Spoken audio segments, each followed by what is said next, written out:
বলো। এই যে দেখাচ্ছি, এইমাত্র করছো? করলাম। নারকেল নাড়ু নাকি? হ্যাঁ, নারকেল ছাড়া নারকেল নাড়ু। নারকেল ছাড়া নারকেল নাড়ু হয় নাকি? তুমি কি নারকেল এনেছিলে? আনি তো। তাহলে নারকেল আনুন, তাহলে বুঝতে পারছো কি করে করলাম। খাবো একটা ভেঙে একটু? হ্যাঁ, খাও, তোমার জন্য নিয়ে এসেছি। এতগুলো আমি খাবো না, আমি একটা খাবো। ভালো হয়েছে, দারুণ, অপূর্ব। আচ্ছা বন্ধুরা, তোমরাও আগে আগে এই নারকেল নাড়ু রেসিপিটা করে দেখবে।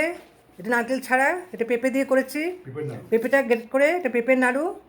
এই দেখো, পেঁপেটা গ্রেট করে নিয়েছি, করে নিয়ে এটা ভাপিয়ে নিলাম।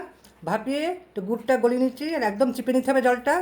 তারপরে এটার মধ্যে গুড়, এলাচ সব দিয়ে, কিশমিশ দিয়ে, পাউডার দুধ দিয়েছি। দারুণ টেস্টি, তোমরা করে দেখবে। এরকম নাড়ুর মতন পাকিয়ে নিয়েছি। যদি তোমাদের আমার এই রেসিপিটা ভালো লাগে, তাহলে আমার চ্যানেলটা সাবস্ক্রাইব করে বন্ধু ও ফ্যামিলির সাথে শেয়ার করার অনুরোধ রইল।